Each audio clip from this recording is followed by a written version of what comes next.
28 বছরের জীবনে মন্দির পাহারা দিতে কোন হুজুরকে দেখিনি, আমি কোন শিবিরের নেতাকে দেখিনি।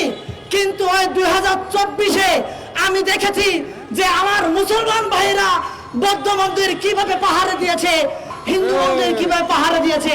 তারপরও ভারতের মিডিয়া আমাদের বাংলাদেশকে নিয়ে নানা প্রপাগান্ডা ছড়িয়ে বেড়াচ্ছে।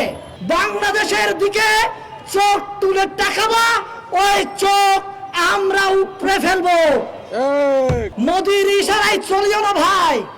আমি একজন সংখ্যালঘু, ফ্যাসিস্ট হাসিনার দেওয়া উপজাতি আমি, কিন্তু আমি উপজাতি নয়, আমি বাংলাদেশি। আসসালামু আলাইকুম। সালাম না দিলে আমার বক্তব্য ভালো লাগে না। আমি একটা কথা দিয়ে শুরু করতে চাই। আমার এই বাংলাদেশে যে সংখ্যালঘু নেতারা আছেন, সংখ্যালঘু নেতা, এটা কার নাম জানেন? ফ্যাসিস্ট হাসিনা আমাদের মাথায় দিয়ে যাওয়া শব্দ সংখ্যালঘু। এই সংখ্যালঘু নেতারা দাবি করেন বাংলাদেশে হিন্দু 37% ছিল, এখন হয়েছে 8%। বৌদ্ধ এত পার্সেন্ট ছিল, এত পার্সেন্ট, বা আমার পাহাড়ে এত পার্সেন্ট ছিল, এত পার্সেন্ট কমে গেছে। আমি সাবধান করতে চাচ্ছি, এই সংখ্যালঘু নেতাদের কথা যদি আপনারা শুনেন, আমার সংখ্যালঘু ভাইদেরকে আমি বলছি, আপনারা যদি তাদের উস্কানিতে পা দেন, তাহলে এখন তো 8% আছি, আগামীতে এটা শূন্যর কোথায় নেমে আসবে। শূন্যের কোথায় নামিয়ে আনার জন্য ভারত আমাদেরকে ব্যবহার করছে।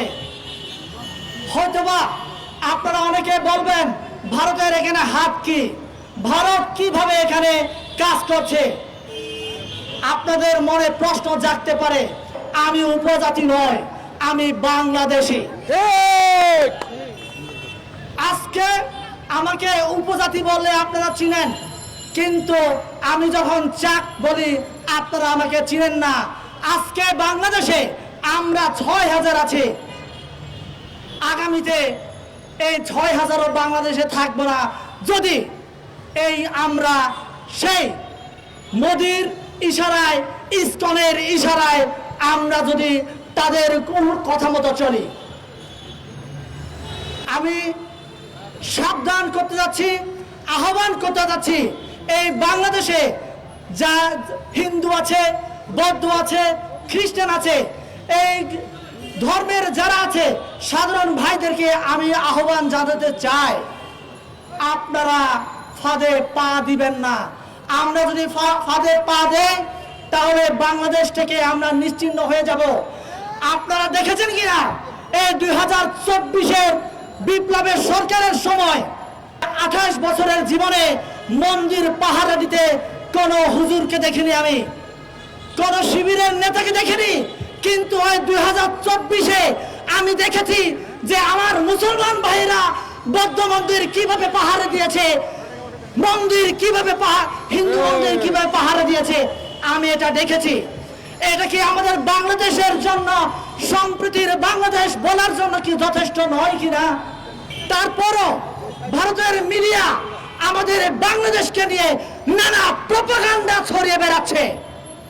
বাংলাদেশ নাকি অসাম্প্রদায়িক, বাংলাদেশে ফ্যাসিস্ট হাসিনা না থাকলে নাকি সংখ্যালঘু হিন্দু, বৌদ্ধ, খ্রিস্টান ভাইয়েরা তাদের অস্তিত্ব বাংলাদেশে থাকবে না। আমি জামাতের ভাইদেরকে অনুরোধ করতে চাই, শিবিরের ভাইদেরকে অনুরোধ করতে চাই। কিছুক্ষণ আগে আমার আগে এক বক্তা বলে গেছে বাংলাদেশের 90% মুসলমান।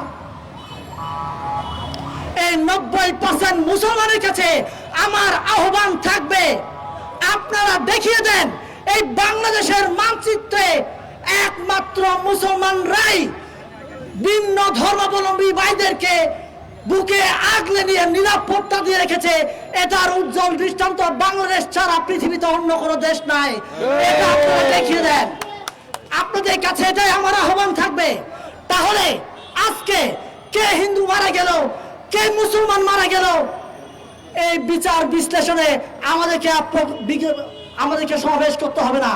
আজকে এক হিন্দু ভাই মারা গেলে আমাদেরকে সাম্প্রদায়িক ভাবে আমরা নিয়ে যাই, এক মারা গেলে এটা সাম্প্রদায়িক নিয়ে যায়। আমরা সাম্প্রদায়িকতার ডানা বাঁধতে বাঁধতে বাংলাদেশকে এমন ভাবে এমন জায়গায় নিয়ে যাওয়ার চেষ্টা করছে যাতে করে আমরা আমাদের মনের অজান্তেই আমরা ভারতের অঙ্গরাজ্যে ঢুকে যাই। আমরা ভারতের অঙ্গরাজ্য হতে চাই না। এই বাংলাদেশের প্রত্যেকটা মানুষ ভারতের অঙ্গরাজ্যের মধ্যে থাকতে চায় না। আমরা স্বাধীন বাংলাদেশে থাকতে চাই। শুভেন্দু বলেছেন এরা নাকি আমাদের বাংলাদেশের বর্ডারে এসে হামলা করবেন, সমাবেশ করবেন। আমাদের বাংলাদেশে 18 কোটি মানুষ কি আঙ্গুল চুষবে নাকি? আপনারা বলেন আমরা কি আঙ্গুল চুষবো? আপনাদেরকে আমরা দেখে দেব। আপনাদের 7 সিস্টার আমাদের হাতের ইশারায় থাকবে। আপনারা যদি বেশি তাল বাহানা করেন তাহলে আমাদের বাংলাদেশের 18 কোটি মানুষ অস্ত্র ধরা লাগবে না। একটা একটা লাঠি নিয়ে যদি আমরা ভারতের দিকে অগ্রসর হই তাহলে আপনাদের অবস্থা কি হবে আপনারা চিন্তা করে দেখুন। 7 সিস্টারের ভাইদেরকে অনুরোধ করছি, তা আপনারা মোদির পা আর চাটবেন না। মোদির পা চাটবেন তাহলে আপনারা সুখে থাকবেন না। সুখে থাকতে চাইলে আপনারা বাংলাদেশের পাশে এসে দাঁড়ান, বাংলাদেশের নাগরিকের পাশে এসে দাঁড়ান। তাহলে আপনাদের জিডিপি থেকে শুরু করে সামাজিক, অর্থনৈতিক, রাজনৈতিক প্রত্যেকটা জায়গায় আপনাদের মুক্তি মিলবে। অন্যথায় আপনাদের মুক্তি নাই। মুক্তি চাইলে আমাদের বাংলাদেশের পাশে দাঁড়ান। আমরা শুভেন্দুকে হুঁশিয়ারি দিয়ে বলছি,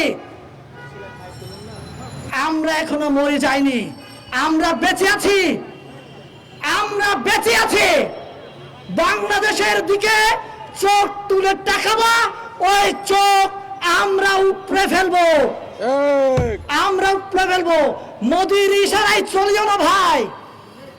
আমার বাংলাদেশে সংখ্যালঘু নেতাদের বলছি, আজও আপনারা বলছেন ইসকন হত্যা করেনি সাইফুল ভাইকে। কে হত্যা করেছে তাহলে? আমার বাংলাদেশে মিডিয়া ভাইরাও বলছে, অনেক মিডিয়াতে আমি দেখতে পাচ্ছি সাইফুল ইসলাম ভাইকে নাকি ইসকন হত্যা করেনি। কে হত্যা করেছে তাহলে? আপনারা বলেন কে হত্যা করেছে? স্পষ্টভাবে আপনারা মিডিয়ায় বলবেন, লেখালেখি করবেন, সাইফুল ইসলামকে হত্যা করেছে ভারতের মোদির ইশারায় ইসকন হত্যা করেছে। এটা আপনারা স্পষ্টভাবে লিখবেন।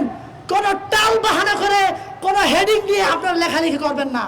আপনাদের কাছে অনুরোধ থাকবে এটাই।